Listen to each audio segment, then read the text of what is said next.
Visible. So Okay. we can start already talking. So while people join, anyways, we start going. So thank you everyone for joining. Today we're talking with Miguel Paolin, very talented artist from Buenos Aires, Argentina. He's represented by our art gallery, Virtual Piazza. We already had the chance to talk with him, to get to know about his experience, and his past, or rather how he got to be an artist.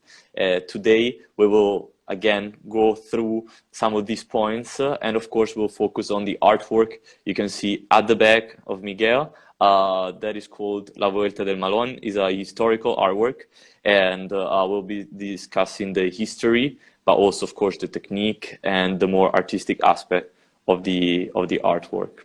So this is what we call the art breakfast with the artist. Grab a cup of coffee, cup of tea, water, whatever you like, and get ready to discover more.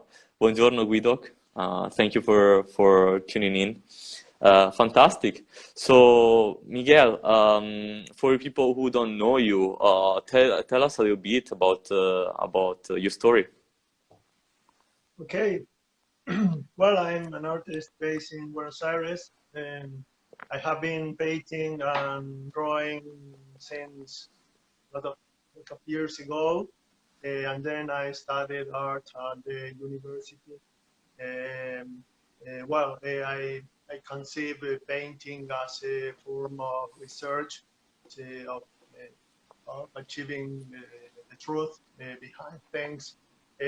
Think about, for instance, Martin Heidegger says that in art, the truth discloses to us. So Mm-hmm. for me, art is a way to achieve to achieve reality and to achieve the truth behind things.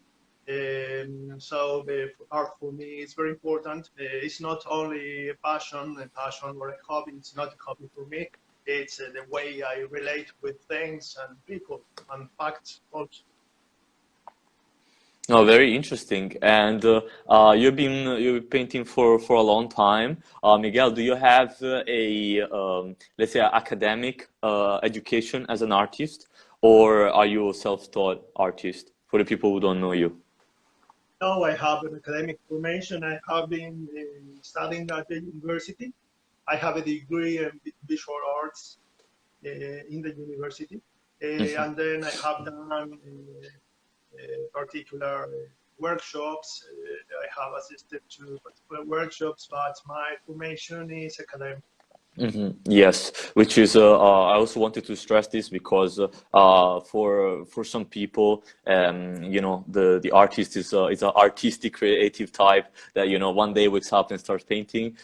Sometimes that's the case, but most of the time artists have a proper education that been going through a lengthy training that enables them to to perform, right? So I just wanted to mention that point. Fantastic. And Miguel, we were saying that you're based in Buenos Aires, in Argentina.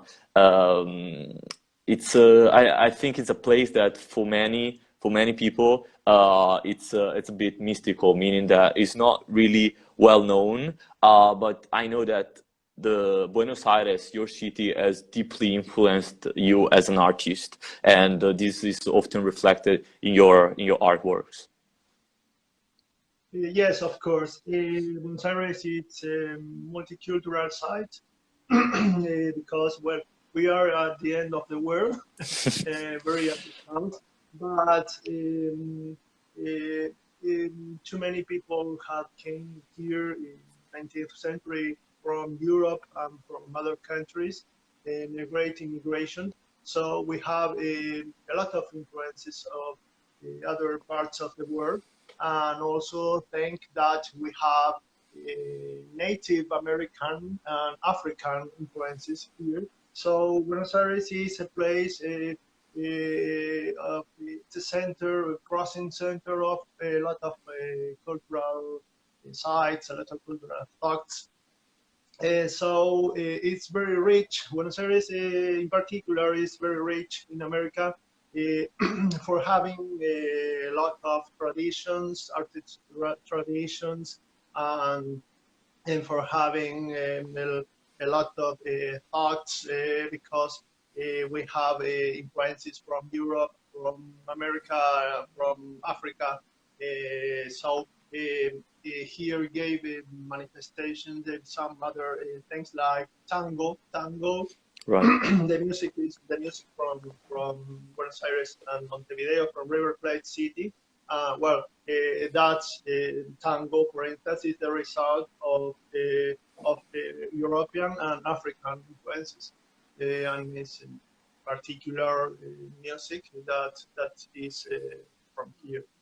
Yes, so the melting pot and this international multicultural place definitely plays a role in your art, and also in the themes, right, that you cover. Maybe let's talk about that, Miguel. So typically your the themes, you like to go for figurative themes, subjects, not so much abstracts, right? Of course, you've done that as well. But I think what's important to notice for your experience as an artist is that you really like to portray and describe also historical events and episodes of historical tradition in general, but of course also with a particular attention to Argentina.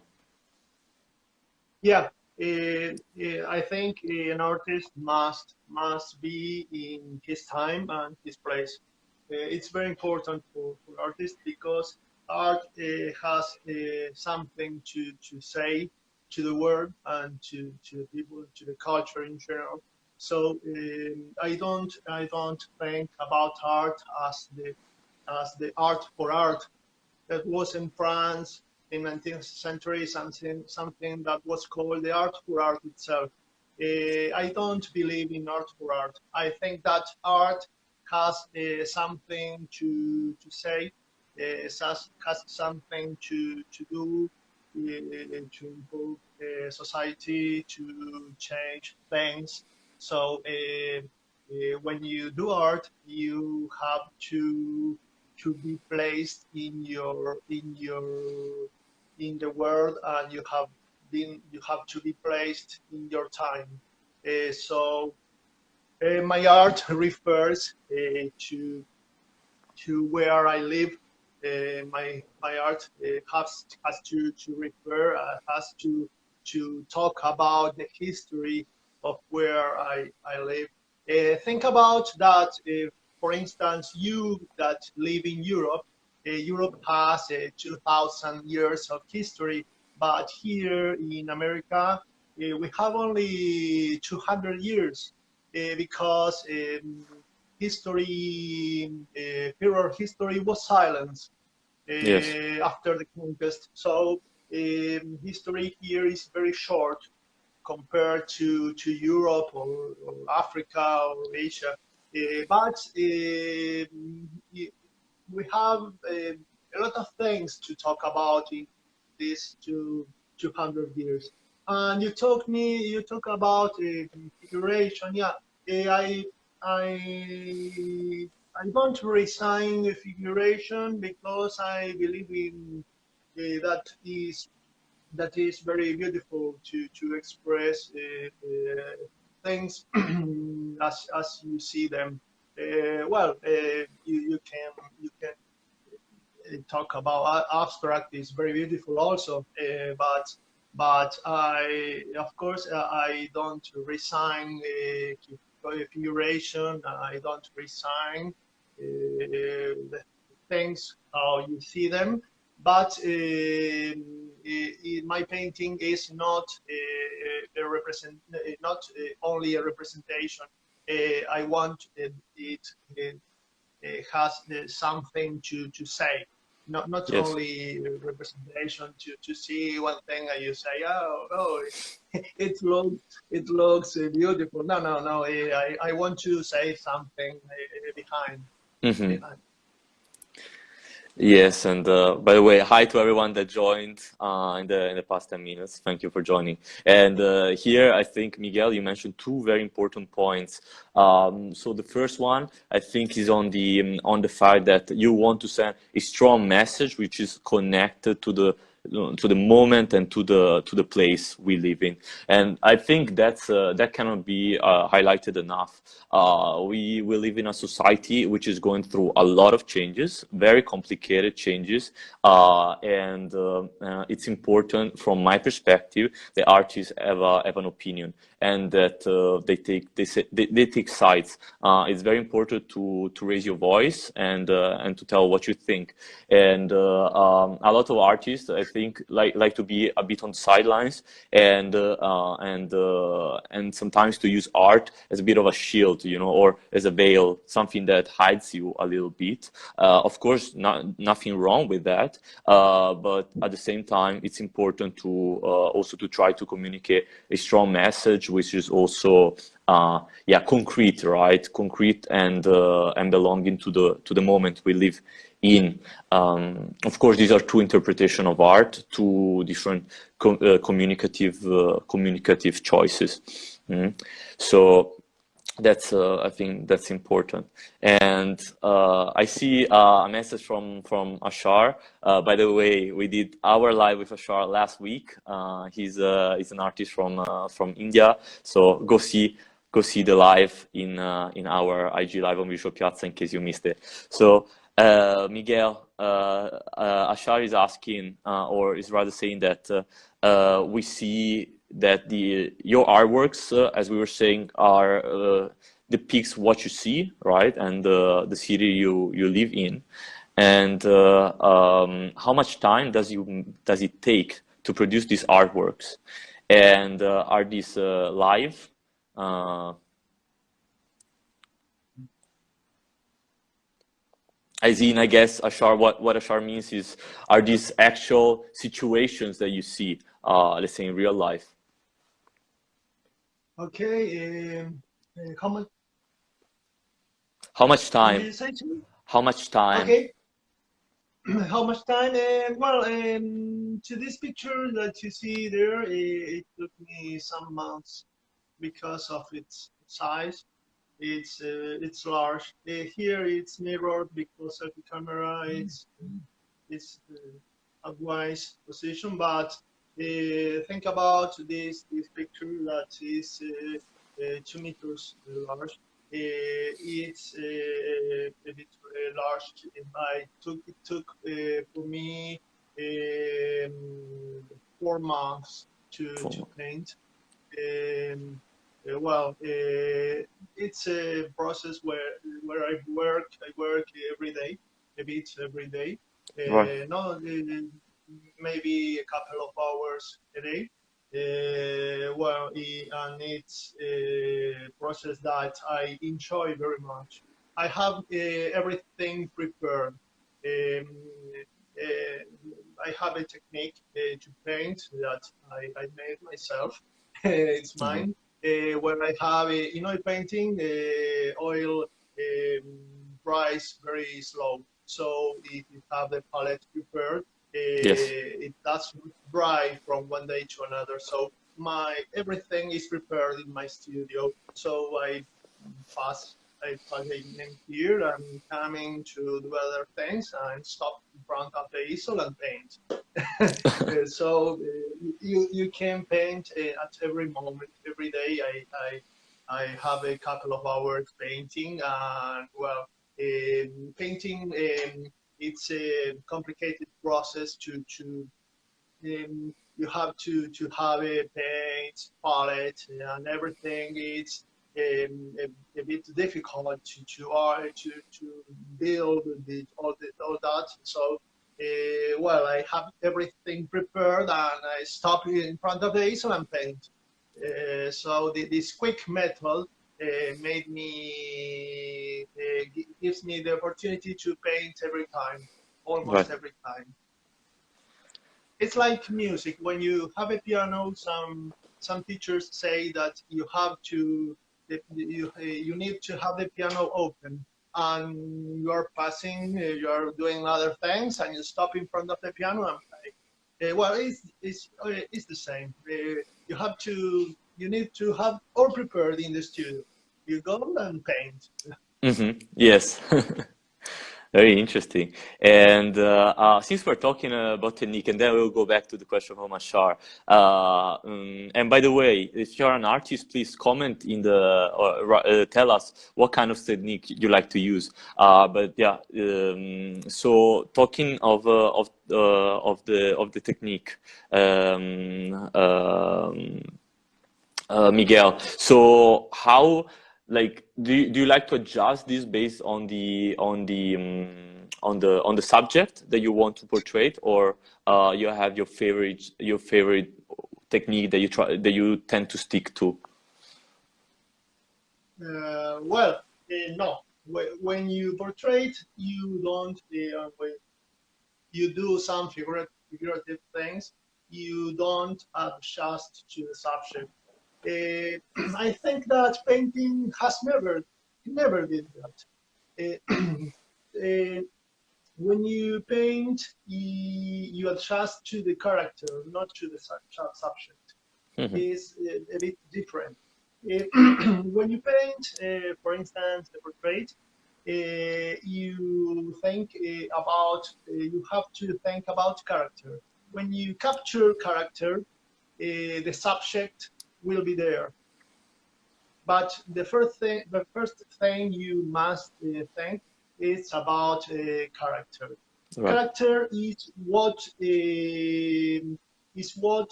makes something to be what is.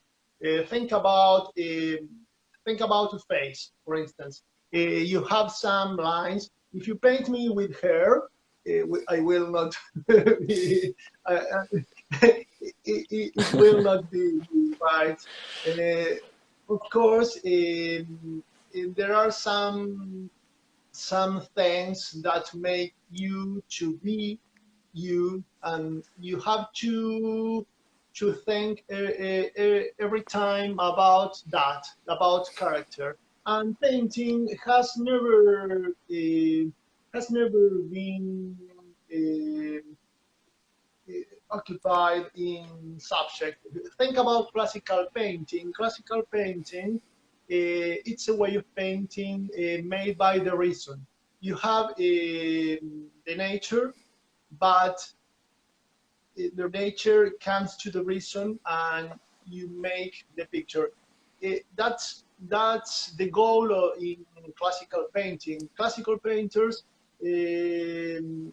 mine has a very important role. Uh, Classical painters didn't paint what they were seeing.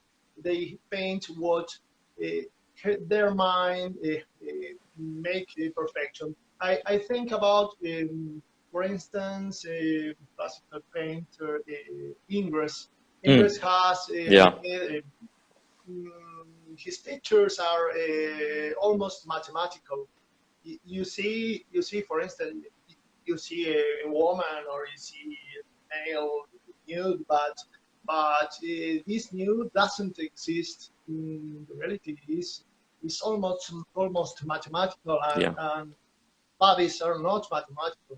Has defects, but in classical paintings, defects are not painted. That was the problem between classical painting and French realism, because in French realism, painters like Courbet said, "Well, I will not paint what my mind says. I will paint what I'm seeing, with its defects, with its imperfections." But this is a very important discussion in painting Yes. history. In my side, I paint what character tells me in portrait, and in history painting, I do the same.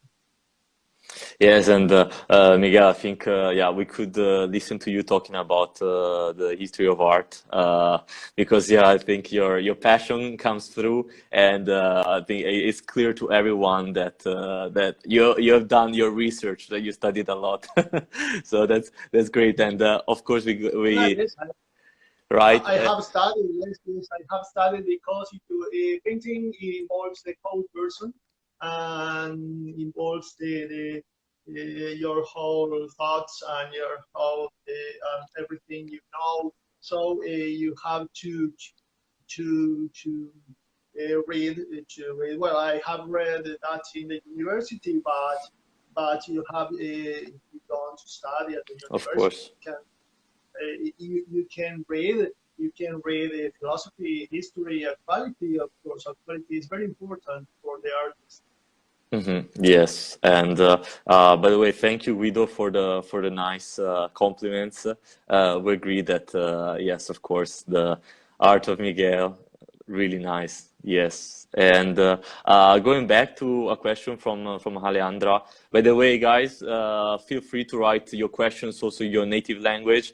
Of course, I'm originally from Italy.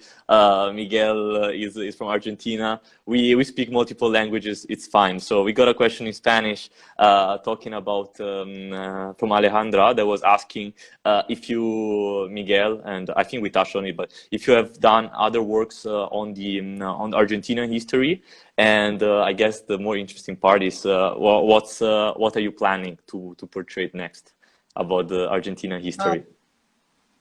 okay, okay. Well, it's it's a big question. Yes, I like the Argentinian history.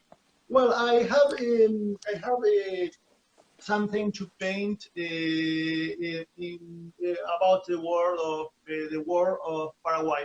The war of Paraguay was a war that is very important in these lands um, because it was an alliance of three countries against one.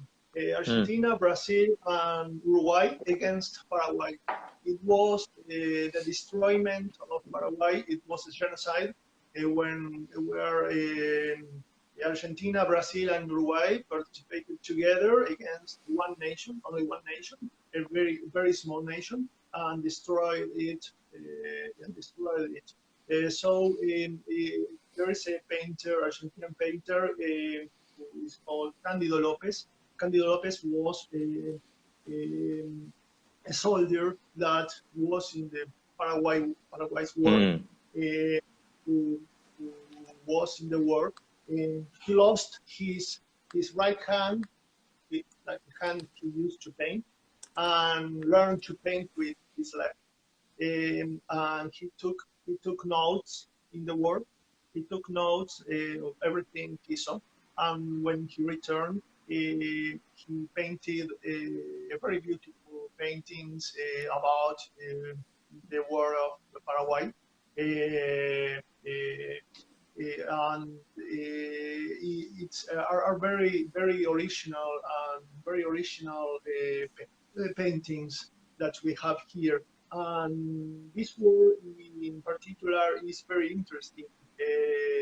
Things that happened in that war, and it was a very bloody war. yeah. I will paint a series. I want to paint a series about the war of Paraguay. It's very interesting that war. Okay, so Alejandra, I hope we answered your question. So I guess stay tuned for the next for the next historical painting.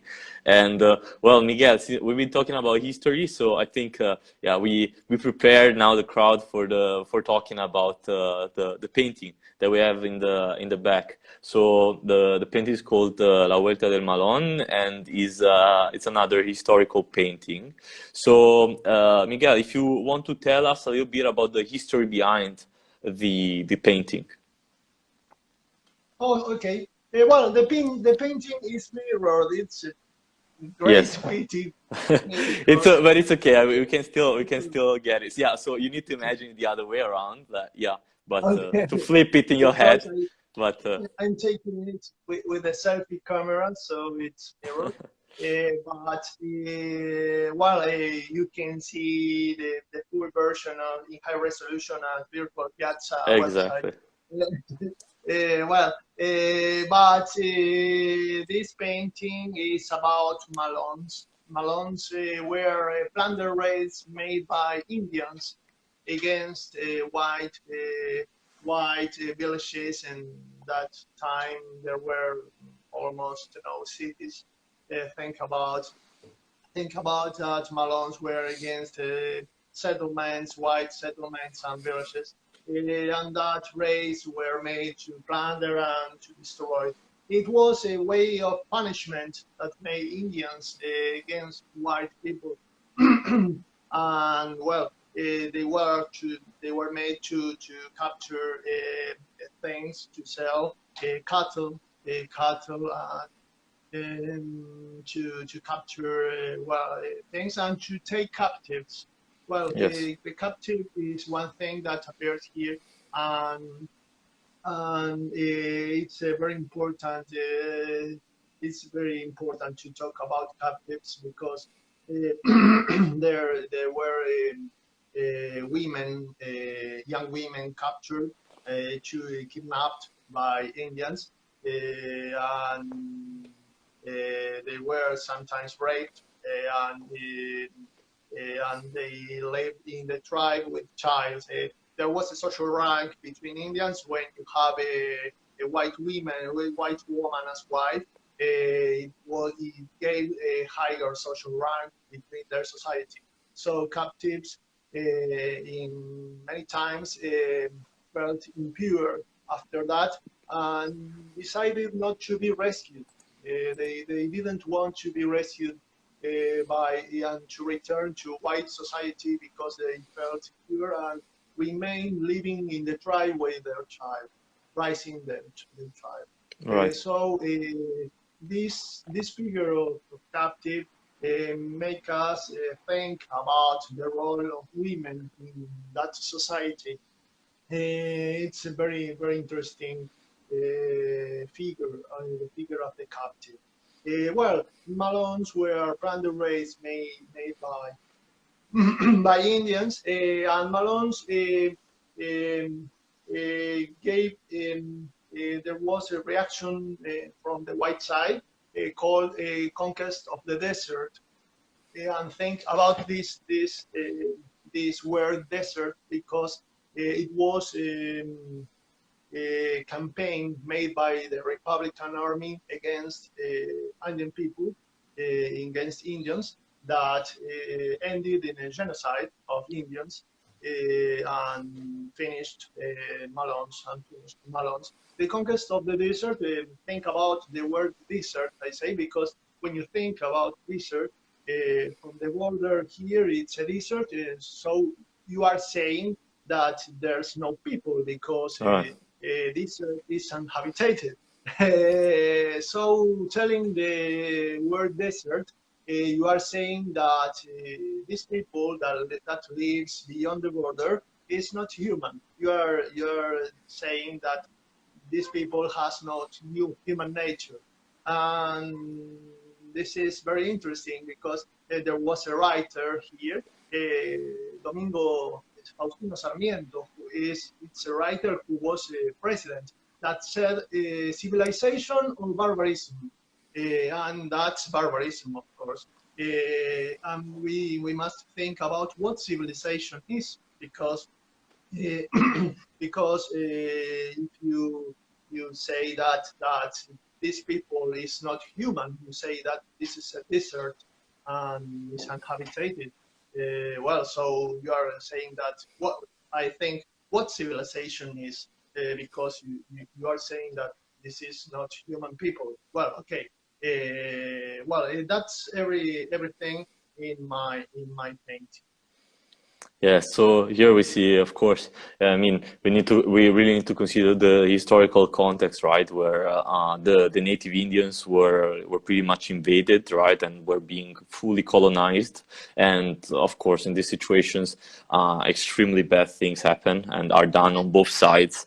both by the white colonizers and the native Indians. And yeah, the role of women, that was very interesting and very fascinating, Miguel. And I also like the way you depict this in the painting itself. Do you think it would be possible to to go closer to the painting and really show us? Okay, let's Let's do it. Let's let's do it. do Go it. closer. Yes, as live as Well, possible. yeah, okay.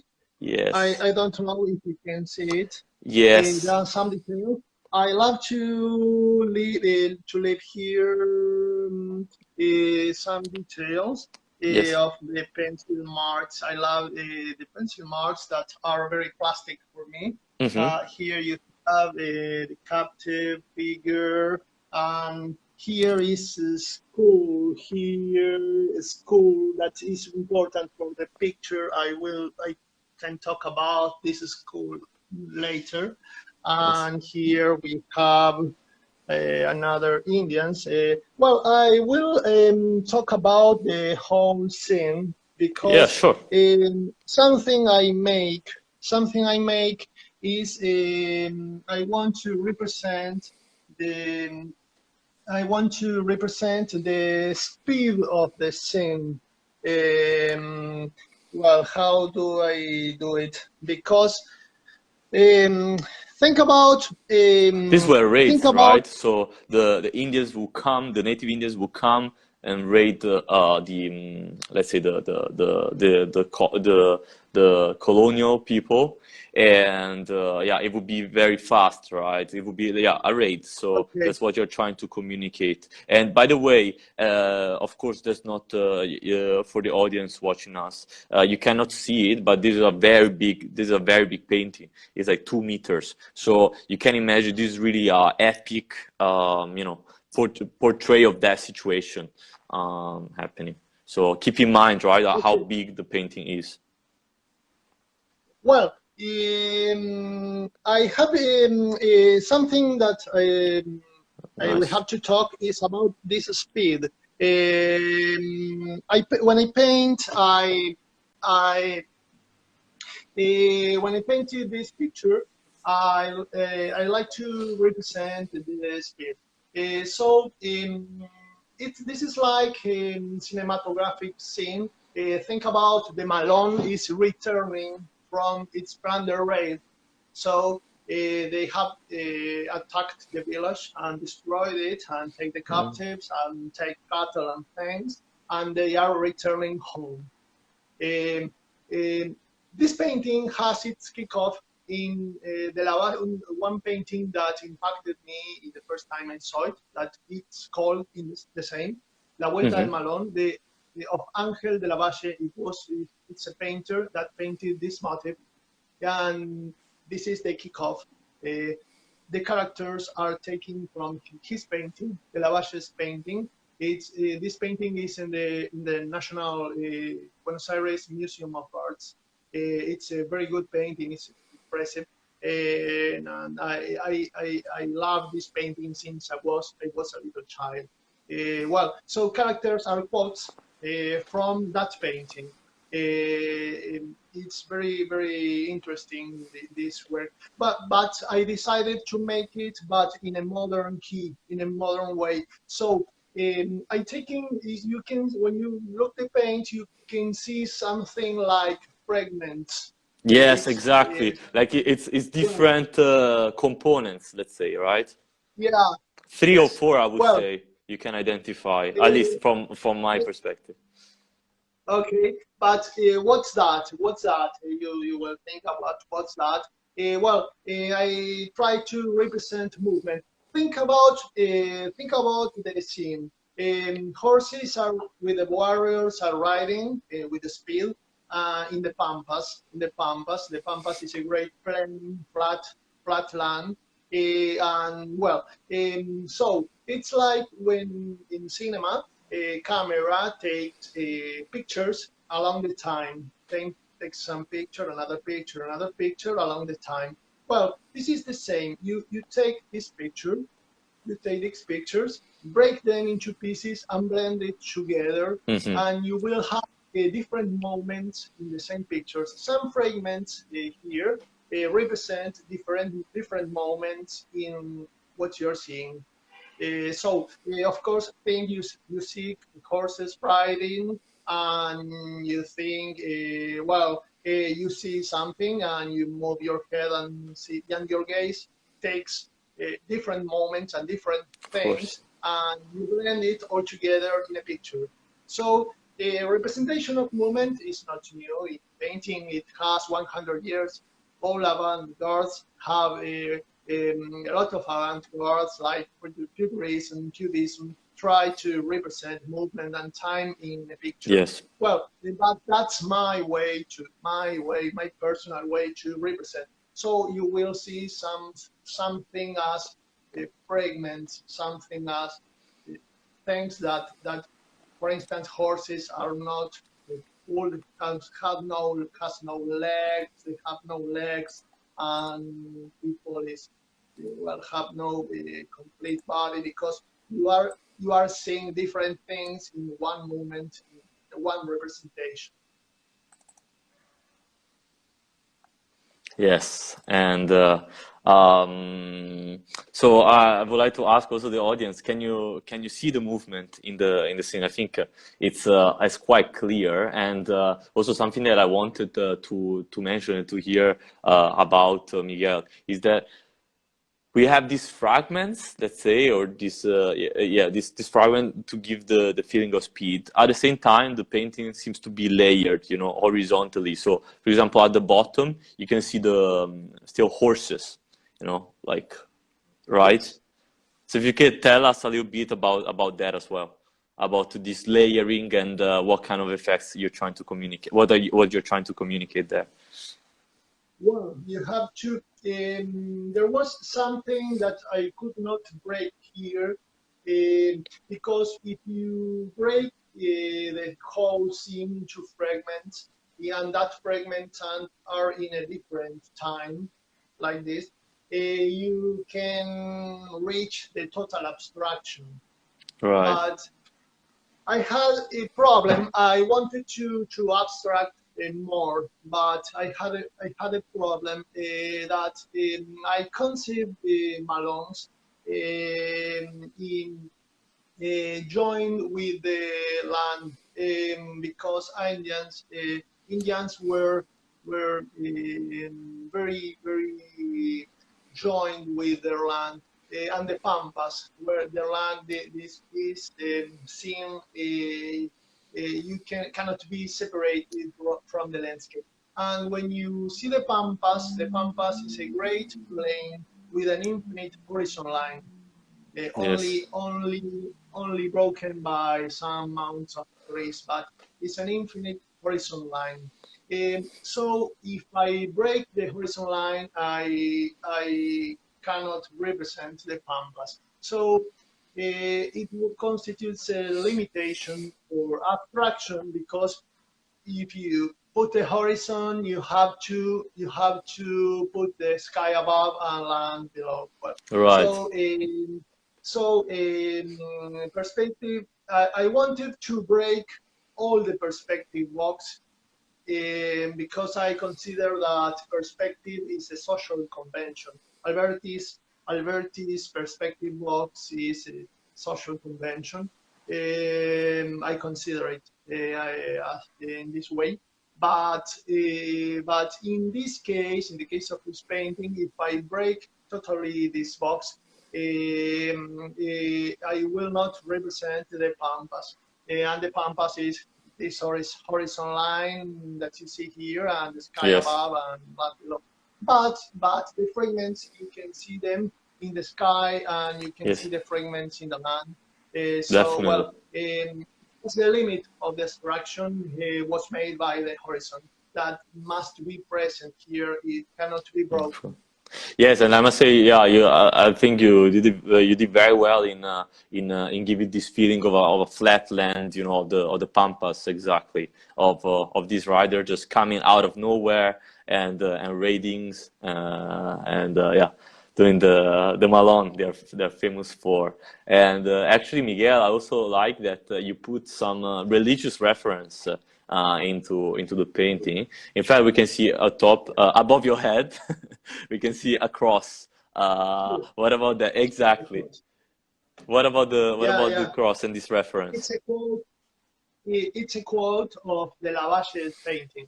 Anthony Lavache painting this picture. It's called the same, La Vuelta del Malón, the return of the Malón. And he painted it.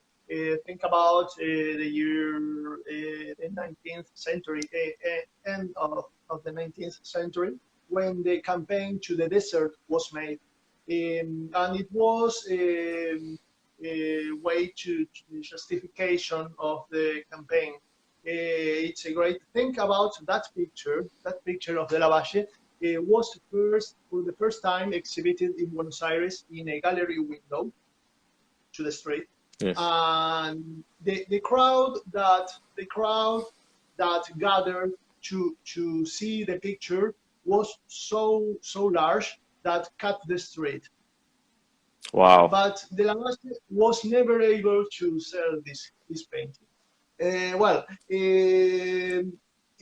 that painting of the Lavalle has the sacred elements like the cross and other elements like taken from a church. I think they were taken from the church of the village and stolen and desecrated by Indians.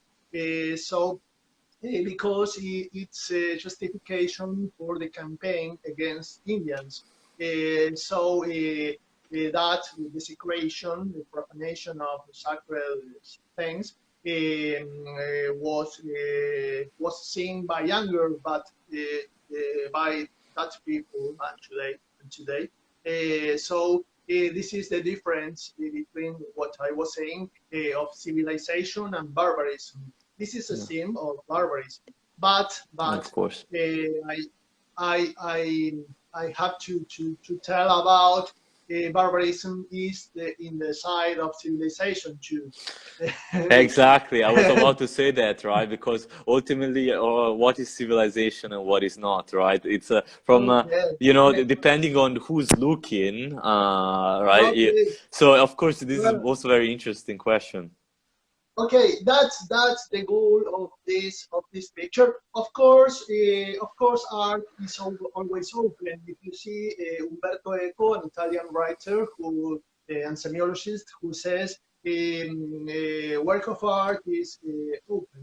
Is open to talk about or talk about it. So, well, one of my goals was what you are saying. Yes. What is civilization and what is barbarism?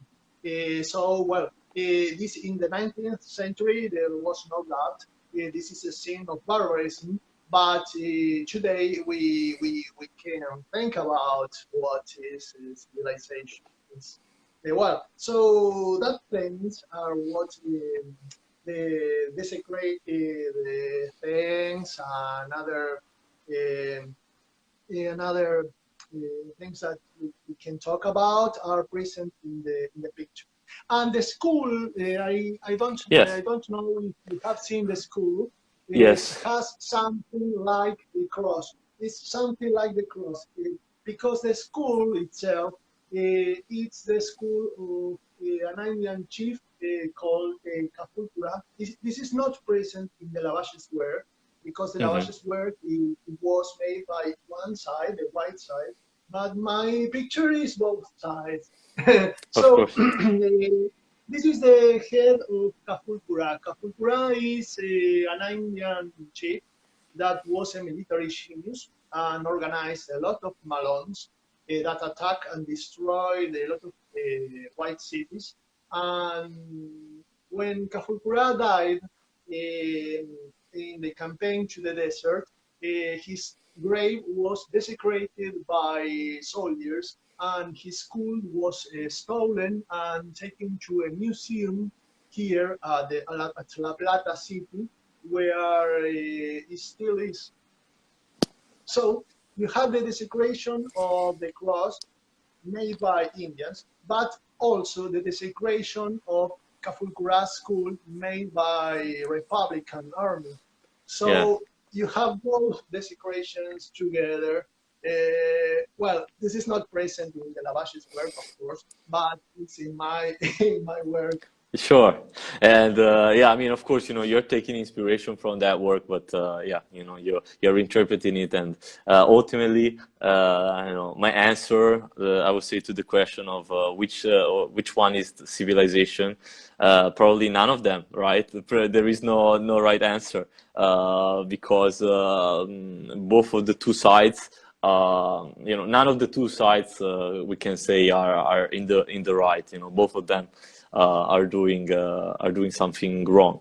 But that's my point of view, um, and Okay, that's the yeah, beauty of yeah, it. yeah, and that's the goal. That's the goal of Exactly. the work, to open that debate of about what well you have, for instance, the captives. That is it's very awful thing made by Indians, but the punishment made about from the conquest of the desert was a genocide, right? Exactly. And it was made by white people in the name of civilization. Yes, And then there exactly. was a president he told we have to choose civilization or barbarism. There's no way. It's not. I think it's not true. But he was a president, and that was the way that people thought about Indians and natives. Something I wanted to say at the beginning of our conversation is to make the clarification that the term Indians is not okay. Hmm. Um, we talk about Indians to simplify the speech, but Sure. they were not Indians because they were not from India. Colons thought that he was a right to Yeah. India, but he has a right to India, but he hasn't a right to India. He has a right to a new continent with people living. So the correct term is original people, natives. Well, but we talk about Indians, but made a clarification now, late, but now that the term Indians is wrong. Well, but we talk about Indians, not Yes, about of course. Yes, we just see exactly as you say. We just simplify, our conversations by using the term, but of course, it's not accurate in any way or form, actually. Indians. So yes, for sure. Yes. No, fantastic, Miguel. So I think now the everyone has a pretty good idea of what you try to communicate with La Vuelta del Malón. For me, really, a takeaway of the painting is this dualism. The dualism of the natives and the colonialists, the original people and the white people that came to Argentina, and the dualism that comes from the question: what is who's in the right, who's in the wrong? As I said, from my perspective, there is no right or wrong. Both sides, as you were saying, killed each other, destroyed each other's culture in a sense. So ultimately, we know who won from a kind of cultural perspective and what nowadays consider civilization. But that's of course the result of history rather than right. That's right. What you're saying is what I wanted to express. You catch the essence of Fantastic. the message. Yeah, so that's because you were very clear and The essence of the message. Think about one thing more. yeah. Kafulkura, whose school is here, think about that Kafulkura died, but his grandchild, called Seferino Namuncula, is saint for the Catholic Church. Right. Um, he was a priest that is saint for the Catholic Church. He's his grandchild. So this thing blends everything, blends Yes. everything because you can see the Indians desecrating the church, but also the grandchild of the chief is saint for the Catholic Church. Yes. So it's very interesting how facts blend together in history. History has not a linear reading. History has a complex reading. So for for that, art is very important. Is that what we were saying at the first of our in the beginning of our conversation? You said you said you asked me why I do art, why do I represent art, and that's why. Because as Martin Heidegger says, truth discloses to us from the picture, from art, and I add from one picture. But Heidegger talks about art, and that research we have made in our conversation has disclosed something that you have said, that there's no right side, no Hmm. right normative, there's no a right side. And this truth has disclosed to us looking at the picture, thinking about the picture. And that's why Heidegger says truth discloses to us from art is a different side from science.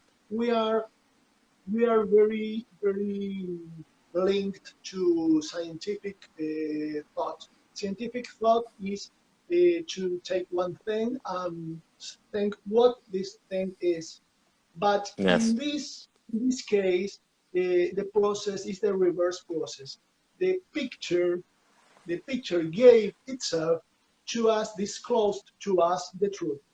Seeing the picture, you can follow a path of thoughts that has taken us to a truth. What's the truth? You have said that there's no side Yeah. right and there is no side wrong. Well, but that truth disclosed to us through this conversation about art. So is what I say, that art is a way to achieve knowledge, to achieve the truth of things and facts. That was what I was saying at the beginning of our conversation, and that's what we have reached through this Yes. this minute of conversation. And well, that's what Martin Heidegger says. That in his writing, I recommend Heidegger in his writing, The Origin of the Work of Art. He made something like we have made here. He makes something like this about from a work of Van Gogh, the peasant shoes. He takes this artwork and makes something like we have made here. And well, that's the fascinating thing of art, that Definitely. take us to the truth, not by a scientific thought. Uh, Another way of thought is possible. Yes, and with this, Miguel, I think yeah, I think we can call it the call. Thank you so much for watching us. You can rewatch this conversation on Instagram Live or on our YouTube channel, Virtual Piazza. Make sure to follow Miguel at Capitan Jacopo and of course follow Virtual Piazza. So again, Hey, Miguel, follow beautiful girls. yes, You can find the best emerging artists in the world. exactly. You find all of the artworks of Miguel on our website, our page. So stay tuned for more. We will continue with the series, and of course, we will have the opportunity to talk with Miguel again. Thank you so much, everyone, and have a good weekend. Thank you, Miguel. Bye bye.